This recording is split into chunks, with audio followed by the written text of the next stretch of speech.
आज हम लोग सेमीकंडक्टर की डिवाइसेस पढ़ेंगे, that is electronic device.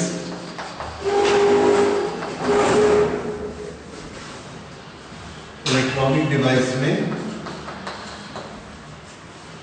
Semiconductor से बनी हुई डिवाइस, और पहली डिवाइस है रेक्टिफायर। रेक्टिफायर क्या होता है? Rectifier is a device which converts alternating current to direct current. Rectifier क्यों बोलते हैं इसको? अगर हमारे पास एक कंडक्टर है और यहाँ पर हमने अल्टरनेटिंग ईएमएफ लगाया है, तो इसमें करंट कैसी फ्लो होगी? एक बार इस तरफ, एक बार इस तरफ, फिर एक बार इस तरफ, फिर एक बार इस तरफ। हमने बहुत सारे काम ऐसे करने हैं जिसके में हमको डायरेक्शन एक तरफ चाहिए। जैसे अगर हमने इलेक्ट्रोलिसिस करना है, इलेक्ट्रोलिसिस करने से सिल्वर नाइट्रेट में से सिल्वर निकालना है, कॉपर ऑक्साइड में से कॉपर चाहिए, एल्यूमिनियम ऑक्साइड में एल्यूमिनियम चाहिए, तो हर एक में हमको डायरेक्ट करंट चाहिए जो एक तरफ लगातार निगेटिव रहे और एक तरफ पॉजिटिव रहे। पॉजिटिव पोल, नेगेटिव पोल, तो नेगेटिव पोल की तरफ हमेशा करंट जाएगी, नेगेटिव से निकलेगी, और उस नेगेटिव में एल्यूमिनियम का पॉजिटिव आयन जमा होता जाएगा। अगर एक बार इधर नेगेटिव बनेगा और एक बार इधर नेगेटिव बनेगा, तो क्या होगा कि कभी इधर पॉजिटिव बनेगा, कभी इधर पॉजिटिव बनेगा, तो एल्यूमिनियम का आयन एक बार इधर नेगेटिव के लिए जाएगा, एक बार इधर नेगेटिव के लिए जाएगा, एक बार इसे टच होगा, दूसरी बार इसको छोड़ देगा। इसलिए अल्टरनेटिंग करंट में हम इलेक्ट्रोलिसिस नहीं कर सकते। अगर अल्टरनेटिंग करंट में इलेक्ट्रोलिसिस नहीं कर सकते, कुछ और ऐसे काम भी हैं, तो आंसर है there are so many jobs. जैसे हमको चार्ज करना है कैपेसिटर को। कैपेसिटर को चार्ज करने के लिए एक तरफ प्लस होना चाहिए और एक तरफ माइनस होना चाहिए। अगर यहाँ प्लस हो गया फिर माइनस हो गया, तो इस कैपेसिटर पे चार्ज नहीं। फिर प्लस आया, फिर माइनस आया, फिर चार्ज खत्म हो गया। तो अल्टरनेटिंग करंट से हम एनर्जी को कैपेसिटर में स्टोर नहीं कर सकते। So there are so many things which alternating current can not do. उसके लिए हमको डायरेक्ट करंट चाहिए। सबसे बड़े एग्जांपल इसके हैं हमारे अपने जितने इलेक्ट्रॉनिक डिवाइसेस हैं, हमारा मोबाइल, कंप्यूटर, ये सब, टेलीविजन, ये सब चीजें डीसी से चलती, डायरेक्ट करंट से चलती हैं। उसमें करंट की डायरेक्शन एक तरफ होनी चाहिए, एक तरफ डायरेक्शन की करंट और दोनों तरफ डायरेक्शन की करंट प्लस माइनस ई टाइम, प्लस माइनस ई टाइम। यहां देखिए E प्लस हुआ, फिर 0 हुआ, माइनस हुआ, यहां पर प्लस है और लगातार प्लस ही रहता है। This is DC, this is AC। हम ये कहते हैं कि ये अल्टरनेटिंग करंट में डिफेक्ट है। इस डिफेक्ट के कारण हम अपनी चीजों को चार्ज नहीं कर पाते, बैटरी को चार्ज नहीं कर पाते। बैटरी को चार्ज करने के लिए हमको एक डायरेक्शन से करंट को अंदर फ्लो कराना है। अगर AC में लगाएंगे तो क्या होगा? एक बार करंट अंदर जाएगी, दूसरी बार करंट बाहर आ जाएगी, फिर अंदर जाएगी, फिर बाहर आ जाएगी। चार्ज जा रहा है, आ रहा है, अल्टीमेटली कुछ भी चार्ज नहीं मिलता हमको। तो बैटरी चार्जिंग के लिए हमको क्या चाहिए? डायरेक्ट करंट, जो एक तरफ करंट देती जाए और चार्जेस उसमें जाते जाए। इस तरह से, और हमारी हर चीज, मोबाइल है या कंप्यूटर है, सब चीज बैटरी से चलती है। इसलिए हमको किसकी जरूरत ज्यादा पड़ेगी? इन सब केसेस में डायरेक्ट करंट की। तो हम क्या बोलते हैं कि इस मोबाइल को मुझे चार्ज करना है, AC से मैं चार्ज नहीं कर सकता क्योंकि AC में डिफेक्ट है। क्या डिफेक्ट है? एक बार प्लस हो जाती है और फिर उसी टर्मिनल में माइनस हो जाती है। तो हम ये बोलेंगे उस डिफेक्ट को रेक्टिफाई कर लो। कैसे रेक्टिफाई कर लो? लगातार एक तरफ प्लस ही रहना चाहिए, तो हम ये कहेंगे कि ये रेक्टिफाइड हो गया। तो रेक्टिफाइड क्या हुआ? एक तरफ उसके हमेशा प्लस रहेगा सप्लाई में, इस तार में हमेशा प्लस रहेगा, इसमें हमेशा माइनस रहेगा या 0 रहेगा। ऐसे ही अगर करंट आती है तो हम क्या बोलेंगे? रेक्टिफाइड हो गई। अगर ये प्लस माइनस दोनों बनता रहा तो डिफेक्टिव हो। तो ये है अल्टरनेटिंग करंट, ये है डायरेक्ट करंट, और ये ऑपरेशन कहलाता है रेक्टिफिकेशन। और जो डिवाइस की रेक्टिफिकेशन हमको करके देगी उसको क्या बोलेंगे? रेक्टिफायर। ये रेक्टिफायर यूज करने के लिए हम यूज करते हैं जो हमने पढ़ा था PN junction, that is diode. Okay, देखिए डायोड को यूज करके किस तरह से हम रेक्टिफिकेशन कर सकते हैं। इसमें पहले प्रिंसिपल पढ़ने के लिए हम स्टडी करेंगे हाफ वेव रेक्टिफायर।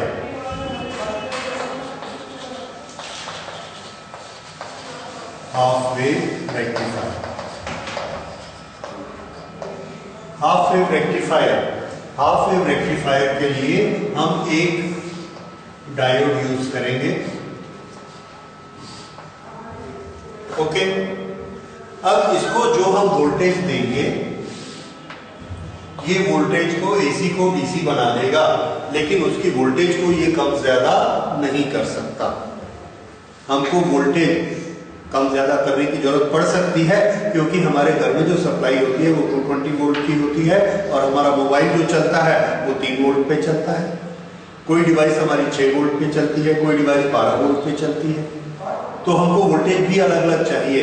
और डीसी में ट्रांसफार्मर काम नहीं करते, वोल्टेज को कम या ज्यादा नहीं किया जा सकता। तो वोल्टेज कम या ज्यादा किससे होती है? ट्रांसफार्मर से। ट्रांसफार्मर किस पे काम करते हैं? सिर्फ और सिर्फ एसी पर। तो इसलिए वोल्टेज वेरिएशन अगर हमको करना है तो हम एसी में कर सकते हैं, डीसी में नहीं कर सकते। तो अगर 220 वोल्ट एसी से हमने 220 वोल्ट डीसी बना ली तो वो भी हमारे काम की नहीं है, क्योंकि हमको तो 12 वोल्ट चाहिए। इसलिए हम क्या करते हैं कि जब वो एसी रहती है तभी उसकी वोल्टेज को करेक्ट कर लेते हैं। अगर हमको 12 वोल्ट चाहिए तो हम पहले जहां पर हमारे पास 220 वोल्ट एसी है, ये 220 वोल्ट एसी है, इस एसी को हम एक ट्रांसफार्मर लगाकर उतनी वोल्टेज कर लेते हैं जितनी वोल्टेज हमको चाहिए। ये हमने एक ट्रांसफार्मर लगाया, तो ये हमारी एसी सप्लाई है। इस एसी सप्लाई से ट्रांसफार्मर लगाया, ये उसका प्राइमरी, ये उसका सेकेंडरी।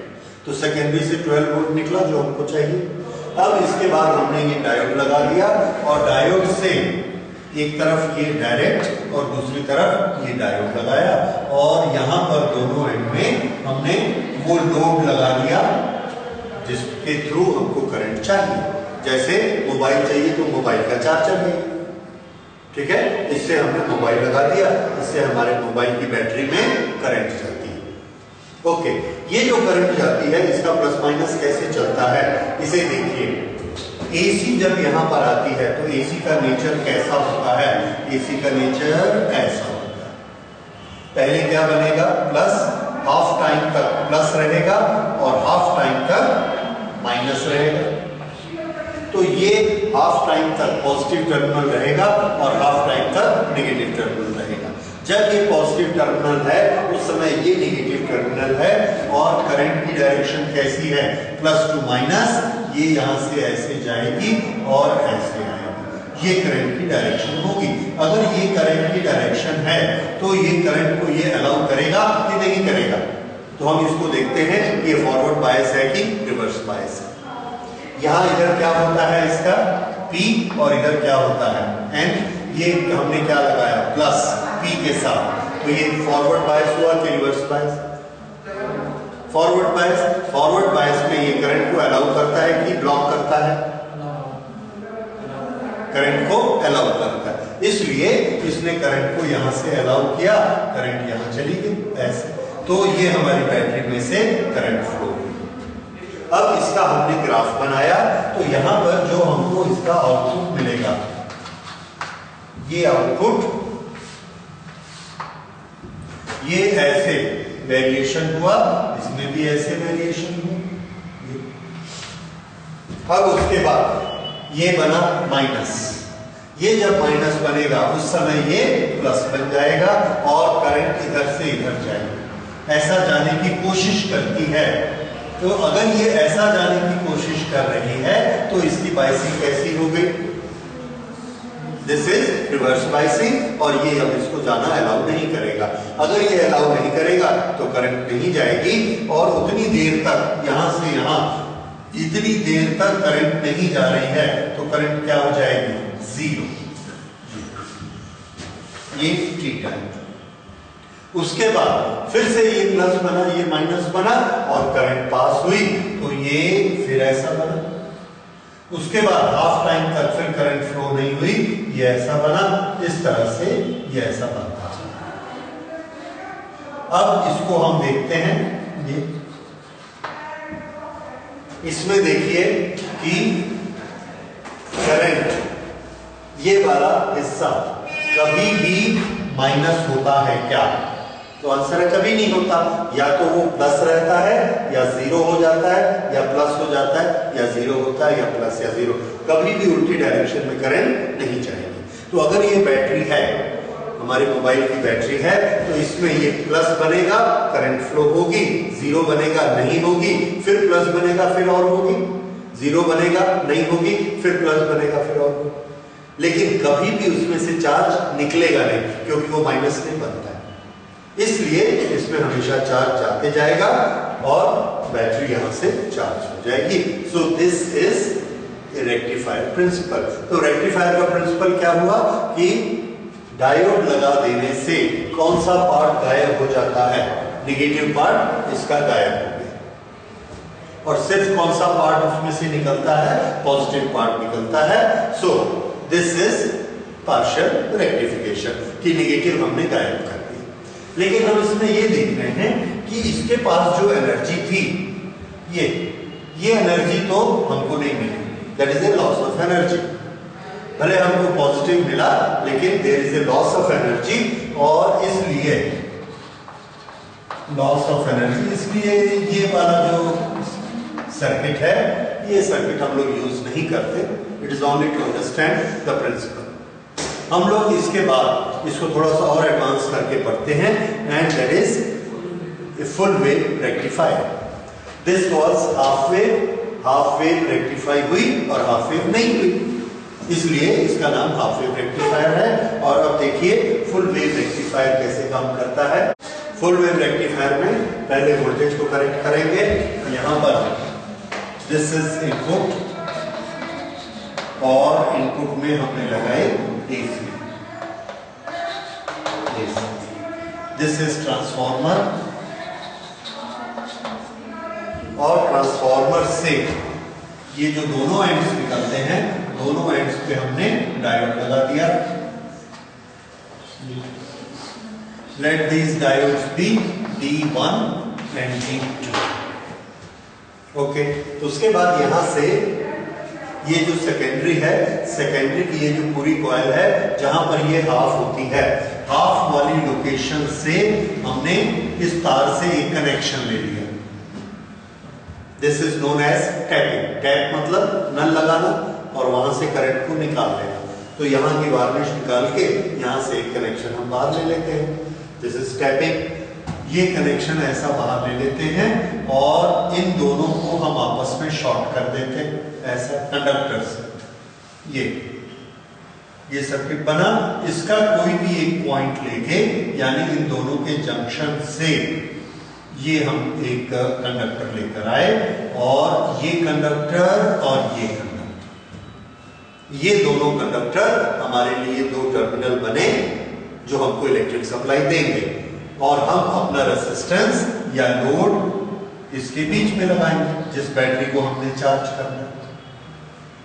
ये इस टर्मिनल का, इस पॉइंट का नाम दिया A और इसका नाम दिया B। ओके, अब ये वाला इसका सेंट्रल पॉइंट है, लेट्स कॉल इट C।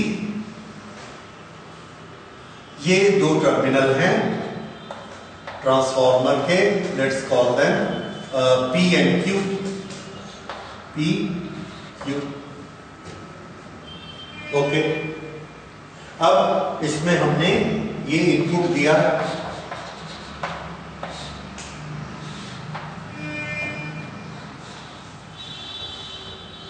ये इस तरह से इसमें इनपुट दिया।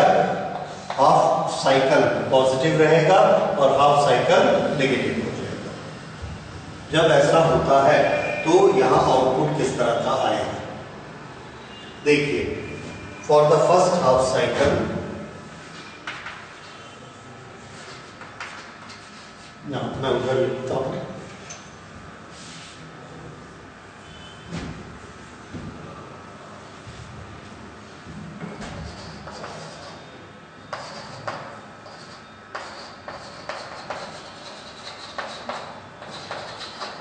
For first half cycle, P is positive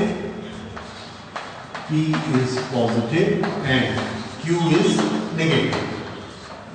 P positive है और Q नेगेटिव है। ओके, करंट किधर से किधर जाएगी? तो आंसर है P से Q की तरफ जाएगी। जब P से Q की तरफ जाने की कोशिश करती है तो देखिए कौन सा डायोड अलाउ करता है, कौन सा नहीं करता।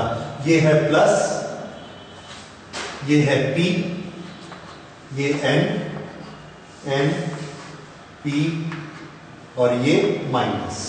तो प्लस P के साथ जुड़ा है, करंट यहां से आएगी और N की तरफ जाके ऐसे जाएगी, फिर यहां जाएगी। लेकिन ये कैसा मिल गया सामने, रिवर्स बायस, तो ये करंट को अलाउ नहीं करता। तो सर्किट में कोई भी एक जगह पर अगर करंट अलाउ नहीं हो रही है तो पूरे के पूरे सर्किट की करंट रुक जाएगी।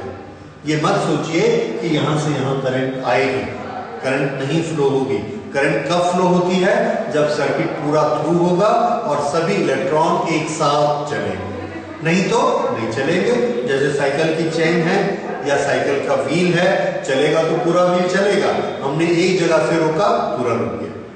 तो यहां पर हम देखते हैं कि चार्जेस यहां से यहां नहीं जा सकते, ये करंट को अलाउ नहीं करता। अगर ये करंट को अलाउ नहीं करता तो ये पूरी करंट बंद हो गई, नहीं जा सकती। अब D1 को कोई ऑब्जेक्शन नहीं है, इसमें से करंट जा सकता है, लेकिन इसको ऑब्जेक्शन है, यहां करंट नहीं जा सकती। तो ये जो P पॉइंट है, यहां से जब करंट यहां पहुंची तो यहां से इसका एक रास्ता ये है और एक रास्ता ये है। दूसरे रास्ते में सामने कौन है? C। इस C का पोटेंशियल P से कम है कि ज्यादा है? तो आंसर है इसका पोटेंशियल P से कम है, क्योंकि ये प्लस है, ये माइनस है, ये ऑलमोस्ट जीरो है, नहीं के बराबर है। ओके, तो P से ये वाला पोटेंशियल कम है, इसलिए करंट P से C पर जाना चाहिए। रास्ता क्या? P D1 C, A B C, इस तरह से करंट फ्लो होती है। ये ऐसे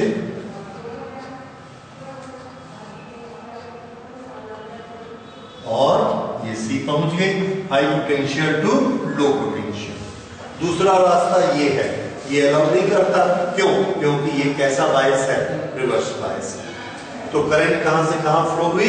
P से लेके C तक।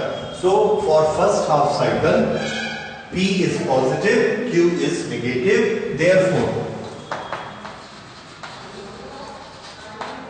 current flow in direction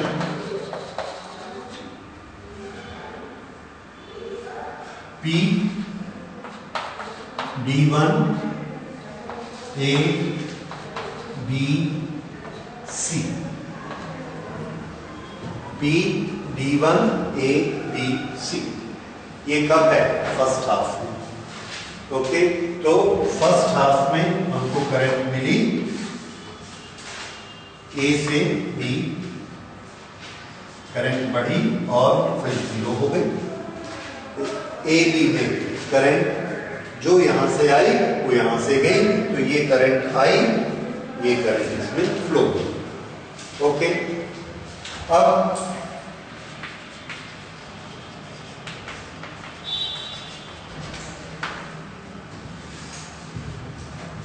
for second half cycle P is negative, and Q is positive। तो करंट किधर से किधर जाना चाहेगी? Q से P की तरफ। अगर Q से P की तरफ जाती है, ये बन चुका है पॉजिटिव, ये बन गया है नेगेटिव, तो इसकी बाइसिंग कैसी हो गई, प्लस P से जुड़ा है, दिस इज फॉरवर्ड बायस, और यहां से करंट ऐसे जाएगी तो ये कैसा हो गया, रिवर्स बायस। तो कौन कंडक्टर जैसा काम करेगा, D2 कंडक्टर जैसे काम करेगा और करंट को जाने देगा। D1 इंसुलेटर बन जाएगा, करंट को नहीं जाने देगा। तो अगर ये करंट को जाने नहीं देगा तो करंट कैसे फ्लो होगी, यहां से करंट नहीं जा सकती, इसलिए करंट यहां से जाती है, ये लोअर पोटेंशियल पर है Q से, क्योंकि Q पूरा पॉजिटिव पोटेंशियल है और ये उससे कम पोटेंशियल है। पोटेंशियल ड्रॉप Q से P की तरफ है, ये बड़ा पोटेंशियल, ये छोटा पोटेंशियल, तो इससे ये छोटा है, इसलिए करंट ऐसे चली जाती है। तो अब करंट का रास्ता for second half cycle P is negative, Q is positive. Here O, यहां पर हमने लिखा नहीं, here D1 is in forward bias and D2 in reverse. D2 in reverse. अच्छा, for second half cycle P is negative, Q is positive, तो D2 is forward biased and D1 is reverse biased.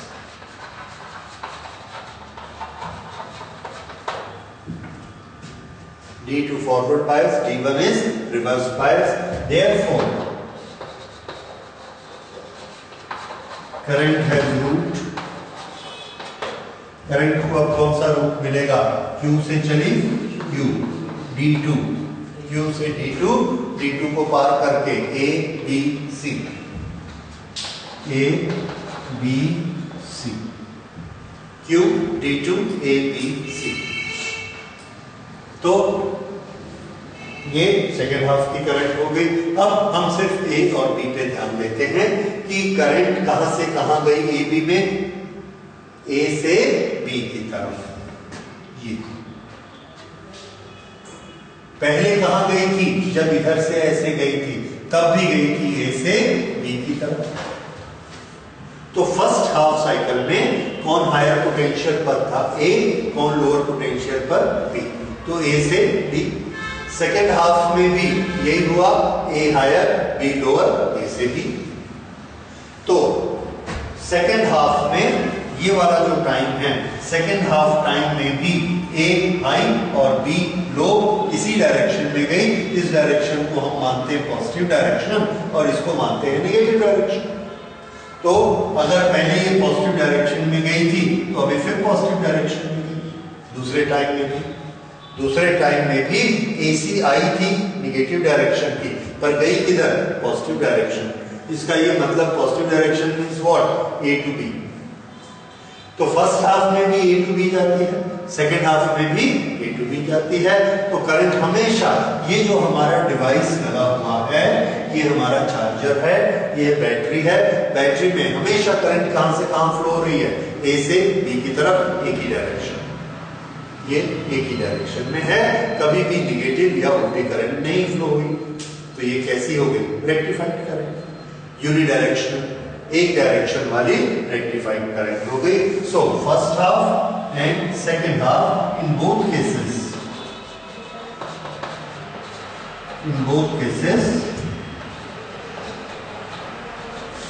current flow from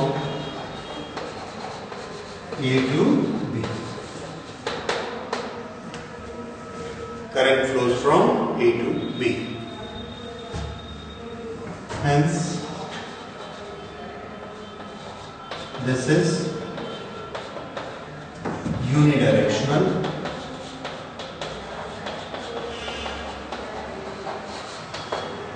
ये इसकी direction एक हो गई। DC का एक feature क्या होता है कि उसकी डायरेक्शन एक ही तरफ होती है, हो गया डीसी। तो ये डीसी बन गई, लेकिन अभी भी अच्छी क्वालिटी की डीसी नहीं बनी। क्यों अच्छी क्वालिटी की डीसी नहीं बनी? क्योंकि इसका वोल्टेज 0 मान लो ये 10 है तो 0 10 0 10 0 10 0 10 ऐसा होता है। तो भले डायरेक्शन उल्टी तरफ नहीं जाती करंट की, लेकिन वोल्टेज तो 0 10 0 10 होती है। तो 0 10 0 10 होना अपने आप में एसी फीचर है, अल्टरनेटिंग फीचर है। एक बार 0 वोल्टेज, एक बार 10 वोल्टेज, एक बार 0 एक बार 10। तो अगर हम ये मान लें कि 5 वोल्टेज इसका मीन वोल्टेज है, तो ये 5 के +5 भी जाती है और -5 भी जाती है, +5 -5 +5 -5 ऐसा मान लो। तो ये कैसी करंट है? एसी। लेकिन हम ये जानते हैं कि इसको अगर हम रेफरेंस बनाते हैं तो करंट हमेशा A to B ही जा रही है, A to B फिर C, A to B फिर C। तो ये रेक्टिफाइड हो गई, लेकिन फुल्ली रेक्टिफाइड नहीं हुई। रेक्टिफिकेशन के बाद डीसी करंट के दो फीचर होते हैं, एक उसकी डायरेक्शन एक होनी चाहिए, दूसरा उसका वोल्टेज लगातार एक जैसा होना चाहिए। तो पहली चीज तो हो गई कि डायरेक्शन एक तरफ हो गई, उल्टी करंट कभी भी नहीं जाएगी बी से, लेकिन वोल्टेज अभी एक जैसी नहीं। उस वोल्टेज को एक जैसा करने के लिए हम इसमें थोड़ा सा और रेक्टिफिकेशन करते हैं, इसका एक पार्ट और बढ़ाते हैं। दूसरा पार्ट जो इसका बढ़ाते हैं वो इस तरह का होता है, ये ए और बी इन दोनों से हम टर्मिनल बाहर लेकर आते हैं। जैसे ये यहां से ए बाहर आ गया और ये हमने ऐसे निकाला, ये बी, ए और बी ये ऐसे आ गए। ओके, इन दोनों के बीच में हमने एक डिवाइस बनानी है, वो डिवाइस है फिल्टर।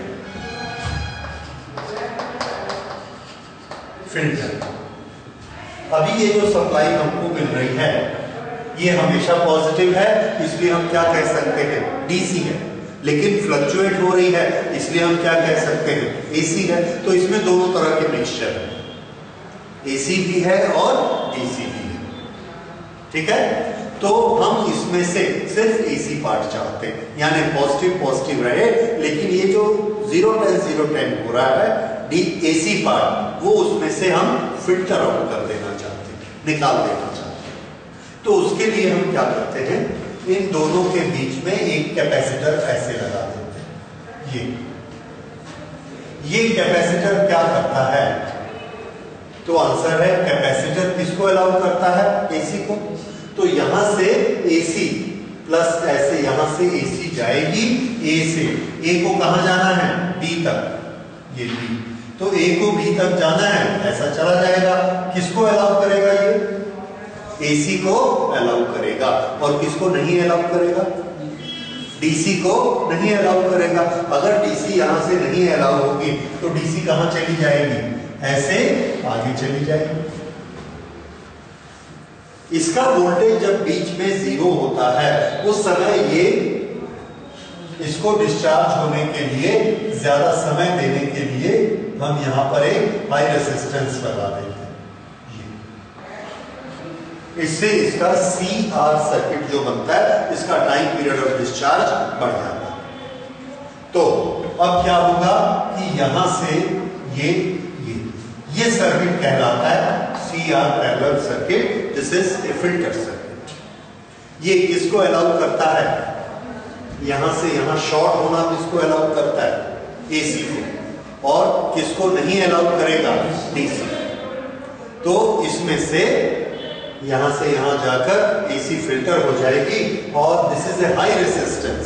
हाई रेजिस्टेंस होने से इसमें डीसी करंट फ्लो नहीं हो सकती, इसके अक्रॉस वोल्टेज एकदम से 0 नहीं हो सकता है, because this is a high resistance, very high resistance. और इससे हम इसको आगे बढ़ा देते हैं। तो यहां पर जो पोर्शन मिलेगा ये वाला, ये हमको कैसी करंट मिलने वाली है?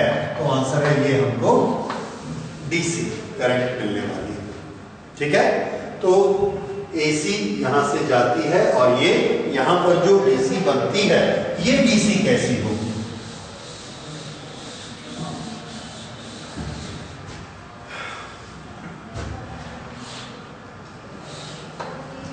ओके, अब देखिए ये किस तरह से फिल्टर करता है। फिल्टर एक्शन, फिल्टर एक्शन, यहां पर वोल्टेज कितनी है, सपोज 0, यहां वोल्टेज कितनी है, सपोज 10, तो ए की वोल्टेज 0 से बढ़ के कितनी हो गई, 10। जब ये 10 हो गई, ये लगातार, ये तो 0 चल रहा है क्योंकि ये इससे जुड़ा हुआ है सेंटर से, ये प्लस बनता है या ये प्लस बनता है, ये कैसा रहता है, 0। ओके, ये 0 बना हुआ है, तो जब ये 10 हो जाएगा, ये 0 हो जाएगा, तो इसके पास पॉजिटिव चार्जेस आ जाएंगे, इसके पास नेगेटिव चार्जेस आ जाएंगे, और इन दोनों के अक्रॉस पोटेंशियल डिफरेंस कितना होगा, 10 वोल्ट। अगर ये 10 वोल्ट है तो इसके अक्रॉस भी 10 वोल्ट और इसके अक्रॉस भी 10 वोल्ट, और हमने अपने ग्राफ में बना लिया 10 वोल्ट, ये 10। अब उसके बाद ये 10 से फिर 0 आया, इतनी देर तक ये 0 आता है और फिर क्या हो जाता है, 10। ये थोड़ा सा टाइम लगता है। ओके, उतनी देर तक क्या होगा, जब ये 0 हो जाएगा तो इधर प्लस है इधर माइनस है, प्लस माइनस की तरफ जाना चाहता है। अगर प्लस माइनस की तरफ जाना चाहता है, प्लस माइनस की तरफ जाना चाहता है, तो ये रास्ता है, इस रास्ते से ये ऐसे जाता है। अगर ये इस रास्ते से ऐसे जाएगा तो 10 से डिस्चार्ज होते हुए इसकी वोल्टेज गिरनी शुरू हो जाएगी। 10 से होगी 9.9, 9.8, 9.7, 9.6, 9.5, और साथ में टाइम भी बीतते जा रहा है। तो देखिए टाइम बीत रहा है, इसकी वोल्टेज क्या हो रही है, 9.6, 9.5, 9.4। जैसे ही ये थोड़ी सी कम होती है, 9.5 तक कम हुई, ये वोल्टेज फिर से आ जाती है इधर से, और ये वोल्टेज अब कितनी आ गई, 10 सप्लाई वोल्टेज। तो यहां की वोल्टेज हमको कितनी मिली, 10। और जब ये सप्लाई वोल्टेज ए की 0 हो गई थी, उस समय ये कम होते होते कहां तक पहुंची, 9.5 तक। तब तक फिर से ये वोल्टेज कितनी आ गई, 10। फिर से ये वोल्टेज क्या आ गई, 10। वो जो 10 वोल्टेज आई, ये जो 9.5 हो गया था, इसमें ये फिर से चार्ज को भर के इसने कितना कर दिया, 10 वोल्ट। ये 10 वोल्ट कर दिया। ओके, तो यहां हमको वोल्टेज कितनी मिली, 10, 9.5, फिर से कितनी हो गई, 10। उसके बाद ये फिर 0 हो गई। ये कौन है, जो ए से सप्लाई हो रही है, ये फिर 0 हो गई। जब ये 0 हो गया, ये 0 हो गया, तो ये प्लस और माइनस के बीच तो पोटेंशियल डिफरेंस है 10 वोल्ट, तो ये प्लस इस माइनस की तरफ आने शुरू, और फिर से इसका पोटेंशियल गिरना शुरू हो जाता है। 10 से गिर के 9.8, 9.6, 9.5, इतना टाइम बीत गया, इतना टाइम बीत गया, तो फिर ए से कितनी वोल्टेज आ गई, 10। तो ये 10 वाला थोड़ी सी देर में, जब ये सप्लाई 10, 0, 10, 0, ये ए से सप्लाई हो रही है, ये ए से सप्लाई हो रही है, 10, 0, 10, 0। लेकिन ये जो सी है कैपेसिटर, 10 आता है तो ये 10 बन जाता है, पर 0 होता है तो ये 0 नहीं बनता है। क्यों नहीं बनता, चार्ज कहीं माइनस में जाएगा तो 0 होगा ना, लेकिन ये प्लस को माइनस में जाने में टाइम लग जाता है, क्योंकि रेजिस्टेंस हमने हाई लगाया। इस हाई रेजिस्टेंस के कारण इसको टाइम लगता है, और जितनी देर तक ये डिस्चार्ज होना, थोड़ा सा ही डिस्चार्ज होता है, तब तक फिर से ये क्या आ जाता है, 10। अब जैसे ही ये 10 आता है, ये इस 9.5 को फिर क्या कर देता है, 10। फिर ये 0 हुआ तो ये डिस्चार्ज होना शुरू हो गया, होते होते होते ये 9.4 तक पहुंचा, 9.5 तक पहुंचा, ऐसे। तो फिर 10 आ गया। जैसे ही ये 10 आता है तो ये भी क्या इसको कर देता है, 10, इसको 10 कर देता है। इस तरह से इसकी वोल्टेज जो कि इसके साथ कनेक्ट है, हमेशा कितनी रहती है? 10, 9.5, 10, 9.5, 10, 9.5। जीरो नहीं जाती, जीरो नहीं जाती, 5 नहीं जाती। तो अगर हम इसका आउटपुट बनाएंगे तो ये आउटपुट हमको ऐसे मिलेगा, यानी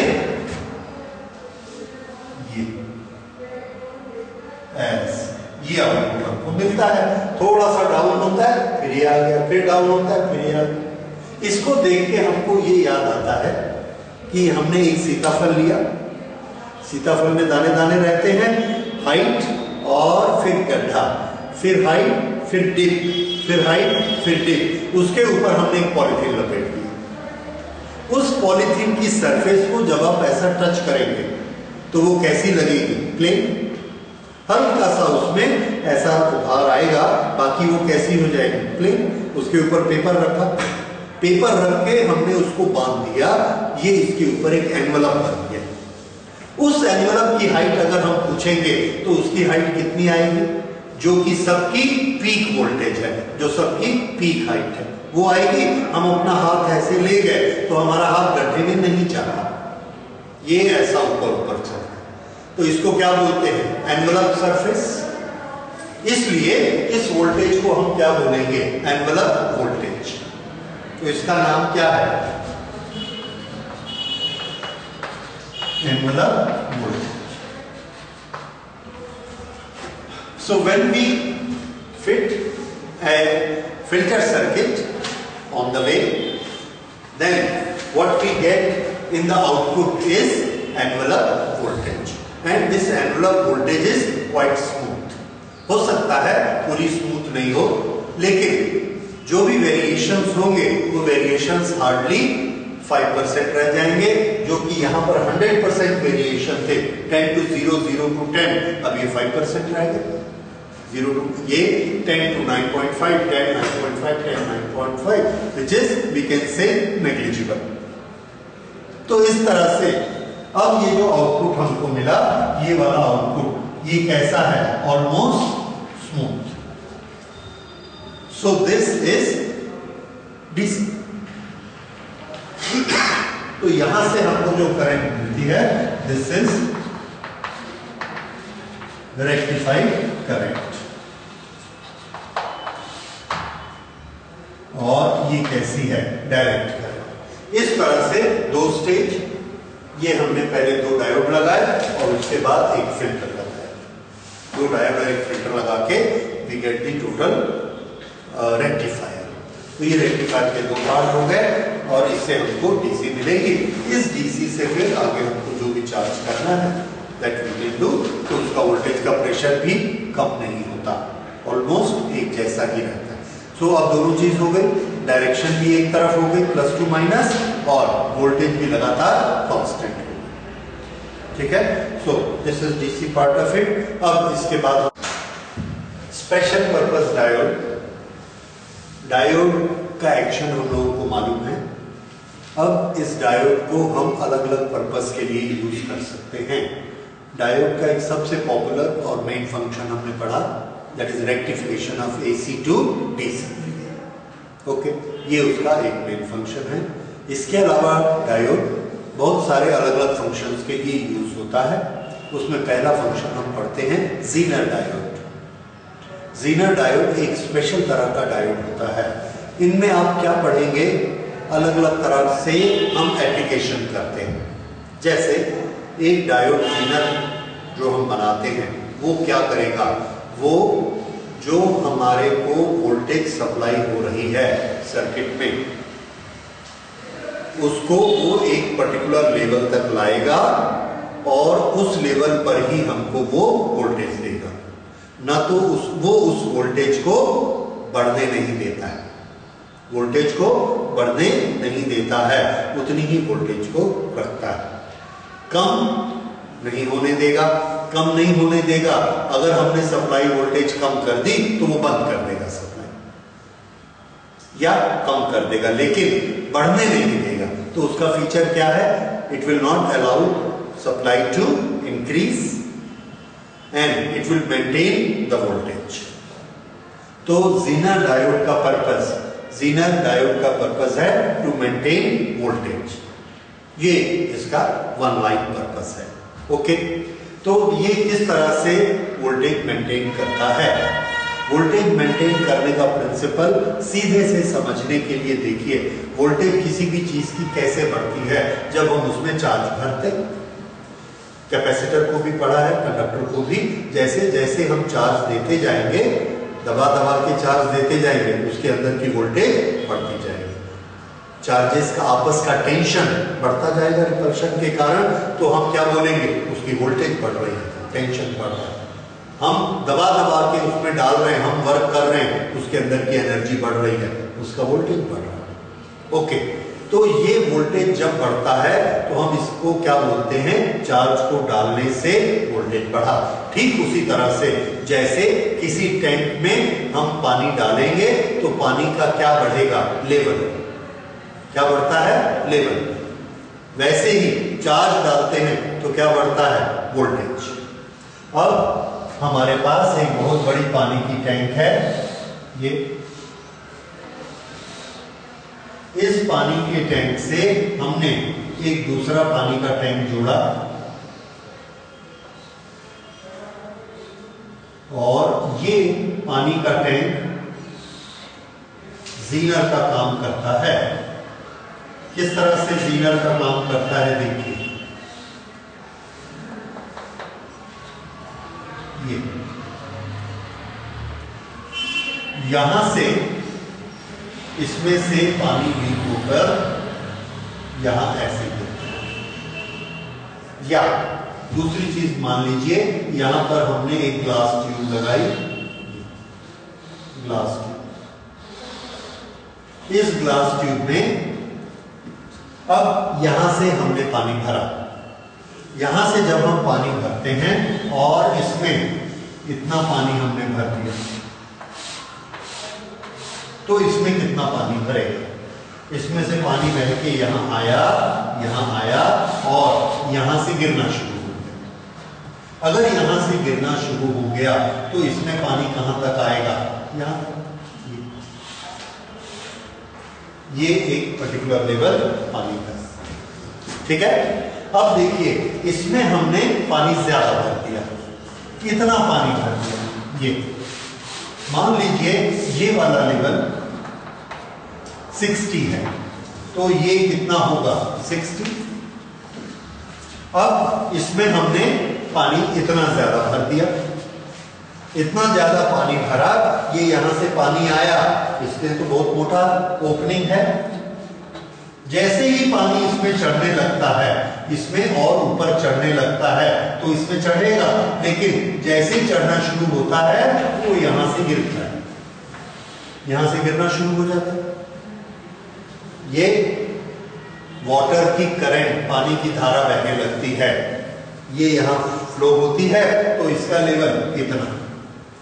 फिर से अब ये बताइए, अगर मैं इस वाटर टैंक में लेवल 100 कर दूंगा तो यहां कितना लेवल मिलने वाला है हमको, 60, क्योंकि ये सब पानी यहां से गिर जाएगा। अगर इसका लेवल हमने 120 कर दिया तो यहां कितना मिलेगा, 60। अगर हमने इसका लेवल 65 कर दिया तो यहां कितना मिलेगा, 60। अगर इसका लेवल 60 कर दिया तो यहां कितना मिलेगा, 60। तो आप देखिए, इसका लेवल 60 हो, 70 हो, 100 हो, 120 हो, यहां हमको पक्का कितना मिलेगा, 60, ना एक कम ना एक ज्यादा। क्यों, क्योंकि ये लीकेज वाला लेवल हमने कितना फिक्स कर दिया, 60। जैसे ही ये 60 के ऊपर जाता है, लीक हो जाता है। ये प्रिंसिपल समझ में आया आपको। अब इस प्रिंसिपल की कहानी में पानी की जगह हम चार्ज डालते हैं, इलेक्ट्रिक चार्ज। हमने इलेक्ट्रिक चार्ज डाला और इसका ये जो डायोड है, इसका वोल्टेज पहुंचा 60। जैसे ही 60 पहुंचा, ये फर्स्ट क्लास कंडक्टर बन गया और इसने चार्ज को फ्लो कराना शुरू कर दिया, ठीक है, फ्लो करा दिया। चार्ज को हम जैसे ही फ्लो कराते हैं, वोल्टेज डाउन हो जाता है। चार्ज फ्लो होने से क्या इफेक्ट होता है, करंट फ्लो होती है तो वोल्टेज डाउन हो जाता है। ये आपने बहुत बार पढ़ा हुआ है, V is equal to E minus I R. जैसे जैसे आई बढ़ेगी V कम होता जाएगा, ठीक है, ओके, ऐसा मान लीजिए।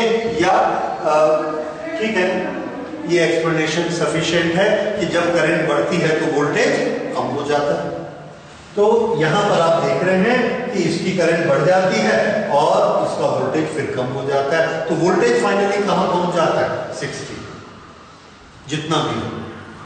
इस सर्किट को अब हम देखो डायोड के सर्किट में कैसे बनाते हैं। हमने एक डायोड का सर्किट बनाया और ये सर्किट बनाया रिवर्स बायस, ये ऐसे, ओके, रिवर्स बायस में सर्किट बनाया और let's make it this way.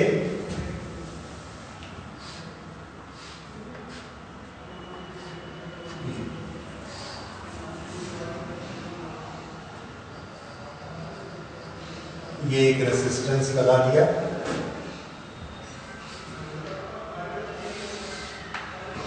और इसके ऊपर हमने सप्लाई दी।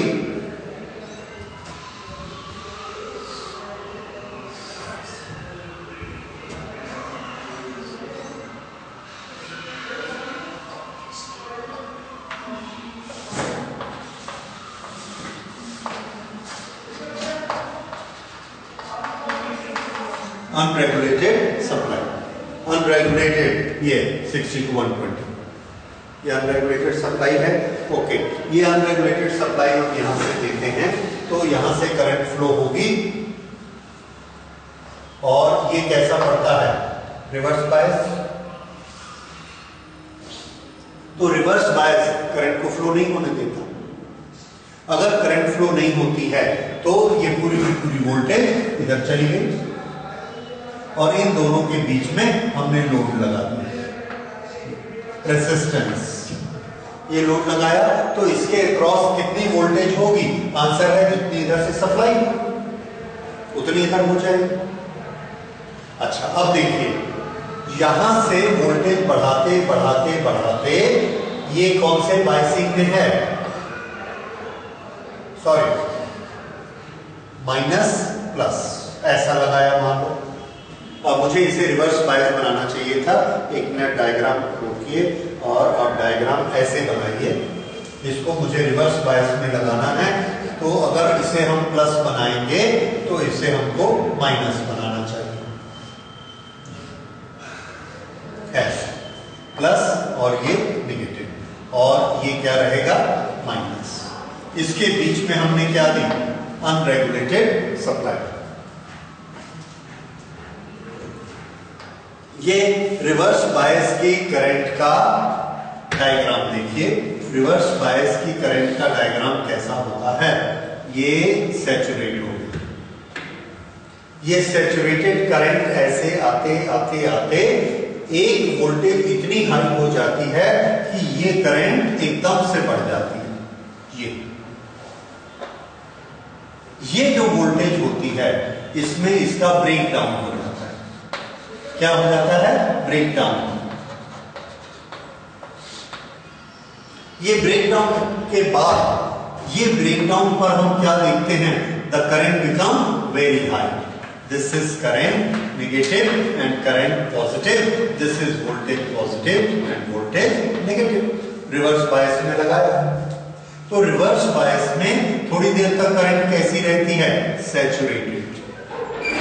तो हम जो भी यहां से करंट देते हैं सैचुरेटेड हो जाती है। उसके बाद अगर इसकी वोल्टेज ज्यादा आ गई, अगर इसकी वोल्टेज ज्यादा आ गई, कितने? इतने से ज्यादा आ गई वोल्टेज, तो क्या होगा? करंट एकदम से बढ़ जाएगी। करंट बढ़ जाएगी तो वोल्टेज और नहीं बढ़ सकती। जैसे हमारे पास ये रेजिस्टेंस है या इसका कुछ रेजिस्टेंस है 100 ओम, इसकी वोल्टेज हो गई 200 वोल्ट, तो कितनी करंट हो गई? 2 एम्पियर, ठीक है, 200 वोल्ट में। अब ये वोल्टेज बढ़कर हो गई 300 वोल्ट। अगर ये 300 वोल्ट हो गई तो इसकी करंट कितनी होनी चाहिए 3 एम्पियर, पर ये करंट 3 एम्पियर ना होके बहुत ज्यादा बढ़ जाती है, ये वाली करंट बहुत ज्यादा बढ़ जाती है, तो ये क्या हो जाता है 300 माइनस 100 कितना आ जाएगा 200। अब मान लीजिए हमने इस वोल्टेज को कर दिया और बढ़ा दिया, ये वोल्टेज अभी हमने क्या की थी 300, फिर इस वोल्टेज को हमने कर दिया 400। जब ये सप्लाई वोल्टेज हमने 400 कर दी, 400 आ गई, तो ये करंट अपने आप बढ़ जाती है और ये करंट इंटू आर इसकी वैल्यू हो जाती है 200। फिर से रिजल्ट कितना आया 200। ये वोल्टेज बढ़कर हो गई 500, तो ये करंट अपने आप को बढ़ाकर I इंटू आर को कितना बना देती है 300। फिर से रिजल्ट कितना आया 200। फिर ये वोल्टेज कम हो गई 250, तो ये करंट अपने आप को कम करके कितना बना देती है आई आर की वैल्यू 50, तो फिर हमको कितना मिला 200। तो आप देखिए यहां पर से जब हमारी वोल्टेज इतनी होती है तो करंट 65, तो करंट किसके प्रोपोर्शन में आएगी 5 के प्रोपोर्शन में, और जब ये 60 से 100 हो जाएगा तो करंट किसके प्रोपोर्शन में आएगी 40 के प्रोपोर्शन में। लेकिन इस लेवल को वो कितना रखेगी 60। यही चीज यहां भी होती है, जब हम इसकी वोल्टेज 200 से ज्यादा देते हैं तो जितनी ज्यादा दे रहे हैं उसकी प्रोपोर्शनेट चार्ज करंट फ्लो हो जाता है, और बाकी कितना रह जाता है 200। क्यों? क्योंकि 200 के अंदर ये करंट को 200 के अंदर ये करंट को लिमिटेड रखता है, which is very low current, और जैसे ही 200 से बढ़ता है करंट एकदम से बढ़ जाती है, और ये करंट बढ़ने के कारण वोल्टेज ड्रॉप हो जाता है। तो उसकी अल्टीमेटली करंट कितनी रहे, उसका वोल्टेज कितना रहेगा, तो उसका वोल्टेज वही रहेगा जो कि इसका क्या है ब्रेकडाउन वोल्टेज। तो ये जो ब्रेकडाउन वोल्टेज होता है इसको हम कहते हैं ज़ीनर वोल्टेज।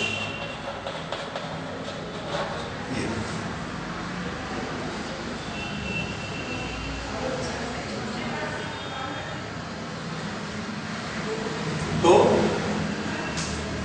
ये ज़ीनर वोल्टेज हमको यहां पर मिलेगा, और ज़ीनर वोल्टेज की एक फिक्स वैल्यू है, इसलिए ये वोल्टेज कैसा हो गया रेगुलेटेड वोल्टेज।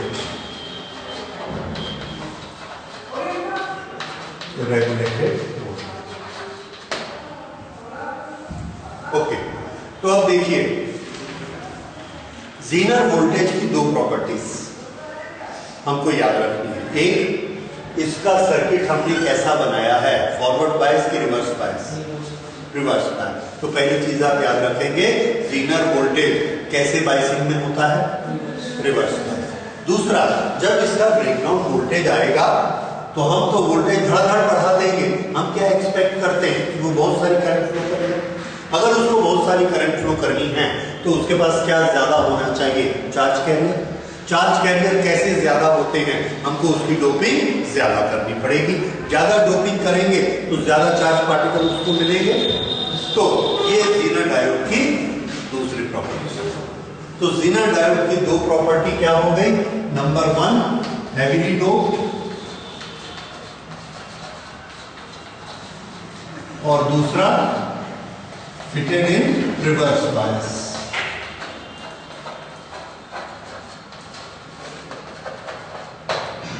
ये दो चीजें, और ये हमको काम क्या करके देता है, वोल्टेज को क्या करता है रेगुलेट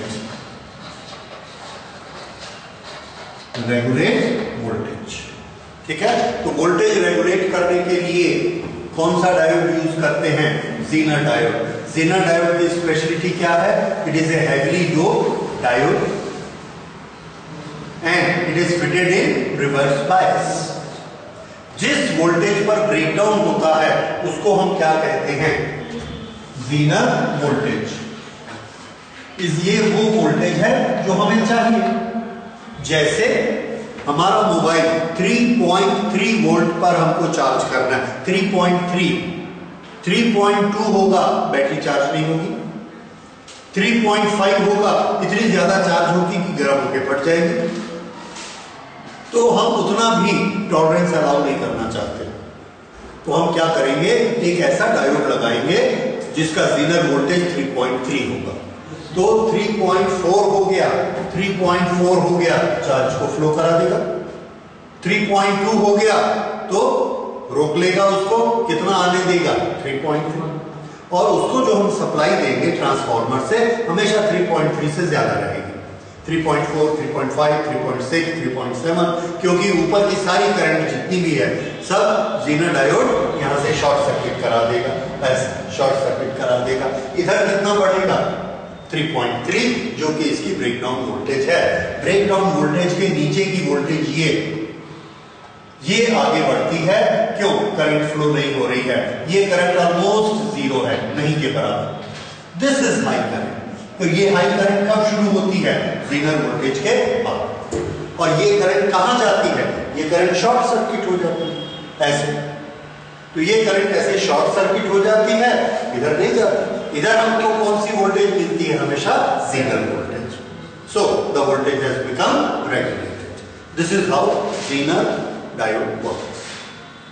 ठीक है, तो दिस इज अबाउट